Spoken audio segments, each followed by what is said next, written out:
Hello students. Today we are going to look at the experiments towards animal intelligence, now which is one of the prime things which scientists do in animal behavior. Okay. Now before we go here, I would like you to introduce this term to you, ethology.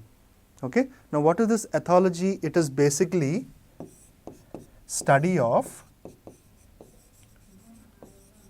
animal behavior.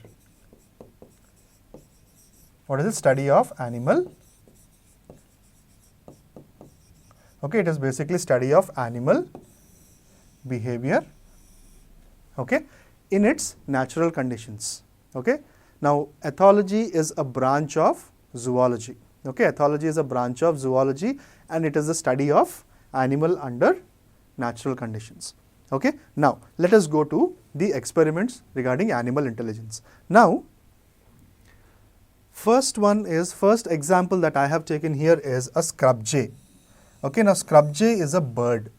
Okay, right? Now this bird is good at hiding food. Okay, it is very good at hiding its food. Okay, but if this scrub jay is with another scrub jay of the same kind, okay, now when there are experiments conducted on this particular hiding of food, one scrub jay, if it is storing the food, okay, right, now and it has put the food in a particular, say, chamber in its nest and it has left. Okay, now the experiment had another scrub jay, okay, which was along with the same scrub jay.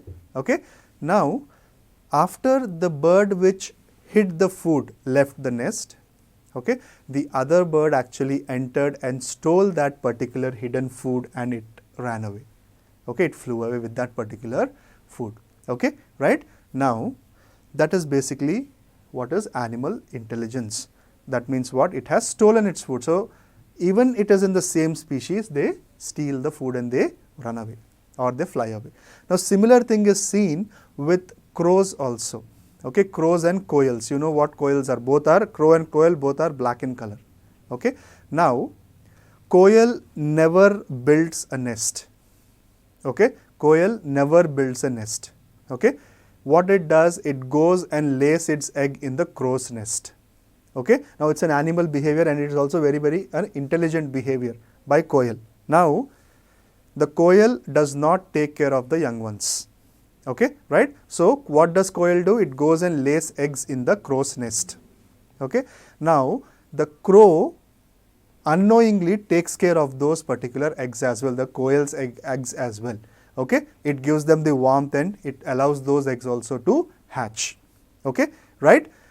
Until and unless the egg hatches, the crow is feeding the crow is actually nurturing those particular quail's eggs also, right? Now that is one of the intelligent behavior that quail does. Okay, right? Now next thing is squirrels. Here you know what are squirrels, right? Now squirrels are also good at hiding food. Okay, now it's not that one squirrel hides and other squirrels takes away like the scrub jay. It is basically squirrels, they are very agile. Okay, they move very fast. Okay, now they have multiple burrows. Okay, right? So when these squirrels have multiple burrows, then what happens there? And in one of the burrow, the squirrel stores its food. But what the squirrels do is, in one of the burrow there is food, no doubt in that. But they move in and out of many burrows. Okay, they move in and out of many burrows. So what happens when they are doing that way? The other animals which are there to steal their food, they get confused as to in which of the burrow the food is actually stored. So in that way the squirrels behave intelligently. Okay. Now moving on to the dolphin experiment by Hermann. Now you know that dolphins are mammals, okay, and they are very intelligent creatures. Okay. Now dolphins, they this person, say for example, this person, Hermann, Okay. Now Hermann was the person who conducted experiments on 4 bottlenose dolphins. Okay. They conducted experiments on 4 bottlenose dolphins. Now they were in Hawaii. Okay, right? Now what did he do? He understood that dolphins recognized the names if they were given names. Okay, so those dolphins, once called by a name, they recognized and they came forward, and the others did not come. Okay, and they also understood some code language. Now that doesn't mean the computer coding, it is basically the code language which this person Hermann gave it to them. Okay, right? So he understood that dolphins are very, very intelligent. Okay, and they understood the code language. Okay, right? Now while understanding these code languages, we can see that the dolphins perform various activities. Okay, various activities which the humans tell it to do. Okay, now one of the training part is feeding the dolphin. Now if anything good that the dolphin has done, it is given a fish. Okay, right? Until and unless it doesn't do that particular behavior, the owner, the trainer does not give the dolphin the food. Okay, it's like basically a punishment. Okay, now after the trainer trains that in such a way, the dolphin mind is set to trigger to this kind of behavior. Okay, so the owner gives a signal and the dolphin performs that following activity. Okay, now this experiments were tried and tested by Hermann in Hawaii. Okay, children. Now going on to the next one, African grey parrot. Now African grey parrot, now this experiment or this behavior or this intelligent behavior of this African grey parrot was done by a person called as Pepperberg.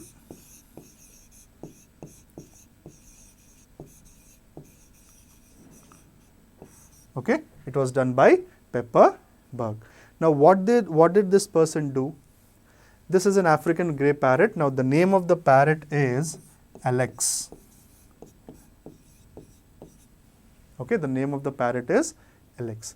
Now what did this Pepperberg do?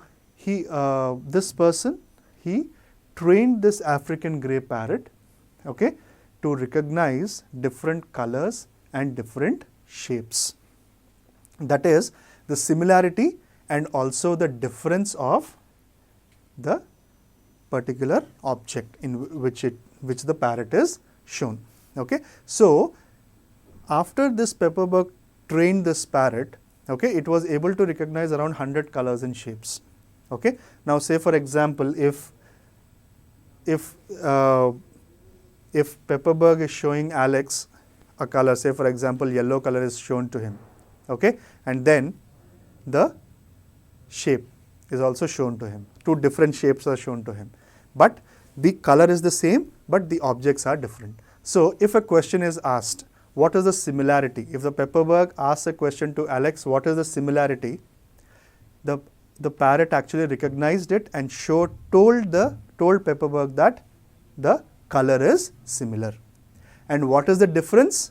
The shape is different. The shape is different. That's what the parrot replied. Now this entire thing was done in 1977. Okay, this was done in 1977, where the parrot recognized the colors and also the differences in the shapes of a particular object shown to it. Okay, right? Now we move on to the next one, which is say for example a Tasmanian devil. Now Tasmanian devil, if they are threatened, okay, they release some chemical from their back. They release some gush of water from their back. Okay, now that is basically that basically stinks a lot. Okay, it stinks a lot. Now when it stinks a lot, then what happens there? The predator, whatever has come to eat it or say hunt it, it runs away. Okay, similarly with the bugs also. Okay, some bugs are there which are very, very stinky. If they are threatened, they release that. Okay, now it is that chemical whatever is there in that is, say, hydroquinone is there, okay, and one more chemical substance which is there in that is hydrogen peroxide. Okay, hydrogen peroxide and hydroquinone, if these organisms are threatened, they both mix and they are sprayed onto the particular predator. Now this is a behavior that the animals have developed. Okay, they have instinctively developed. Okay, right? Now just reviving this particular topic, you have experiments towards animal intelligence. In that I have told you what is ethology. Now ethology is the study of animal behavior, okay, right, under natural conditions, and it is also a branch of zoology. Okay, in that, and after that we have discussed the scrub jay, how it hides food, how the other partner takes the food and runs away. We have seen squirrels hiding food in one burrow and instinctively moving from one burrow to another in order to confuse the other squirrels so that they don't take the food again. Then you have the dolphin experiment conducted by Hermann, where he was able to show that dolphins, when given a code name, they started behaving that way. Okay. Then behavior of African grey parrot by recognizing color and shapes. Okay. Now this all were done, and then the Tasmanian devil and the bug, the ladybug or bugs which are very, very stinky. What they do, they release a mixture of hydroquinone and hydrogen peroxide, which stinks a lot, and the predator is flown away. Okay. So I hope that you have understood these animal behavior under what intelligence they do, okay, how intelligent they are and how they behave. Okay. So I'll hope to see you in the next class. Thank you so much.